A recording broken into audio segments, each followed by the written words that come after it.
ఓకేనా. The constitution of India was adopted by అంటే మన రాజ్యాంగం ఎవరి చేత అడాప్ట్ చేసుకోబడిందని అడుగుతున్నాడు ఇక్కడ. దీని గురించి మనం చూసుకునే ముందు ఇక్కడ చూడండి, కాన్స్టిట్యూషన్ అసెంబ్లీ అనేది మనకు ఉందన్నమాట. ఇది మన రాజ్యాంగాన్ని రూపకల్పన చేయడానికి మనకి రాజ్యాంగ పరిషత్ అనేది ఏర్పాటు చేయడం జరిగింది, కాన్స్టిట్యూషన్ అసెంబ్లీని. ఇది అనేది మన అంబేద్కర్ గారు మన రాజ్యాంగాన్ని రచించిన తర్వాత ఈ కాన్స్టిట్యూషన్ అసెంబ్లీకి సబ్మిట్ చేయడం జరుగుతుంది అనమాట.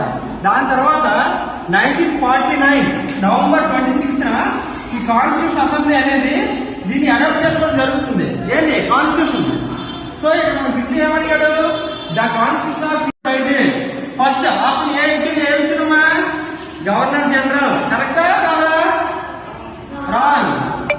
నెక్స్ట్ ఆప్షన్ బి ఏమి ఇచ్చినమ్మా, కాన్స్టిట్యూంట్ అసెంబ్లీ. కరెక్టా కాదా? కరెక్ట్. కాన్స్టిట్యూంట్ అసెంబ్లీ అడాప్ట్ చేసుకుంది. ఎప్పుడు చేసుకుందమ్మా? 1949 అయితే 1949 నవంబర్ 26 అడాప్ట్ చేసుకున్నప్పటికీ అది ఇంప్లిమెంటేషన్ ఎప్పుడైంది? 1950 జనవరి 26. ఇప్పటి నుంచే అది ఇంప్లిమెంటేషన్ వచ్చింది. అయితే 2 months గ్యాప్ ఉంది కదా తిరిగి ఇది నవంబర్ 26 అయిపోయింది 1949. బట్ ఎప్పటి నుంచి ఫోర్స్ వచ్చింది? 1950 జనవరి 26. మరి జనవరి 26న మన ఫస్ట్ ప్రైమ్ మినిస్టర్ ఎవరమ్మా? First prime minister Jawaharlal Nehru గారు.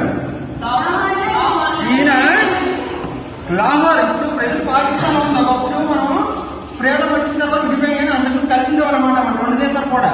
పాకిస్తాన్ లో ప్రజెంట్ ఉంది లాహోర్. ఈ లాహోర్ అనే సిటీలో అక్కడ రావి అనే ఎవరు ఉండదు.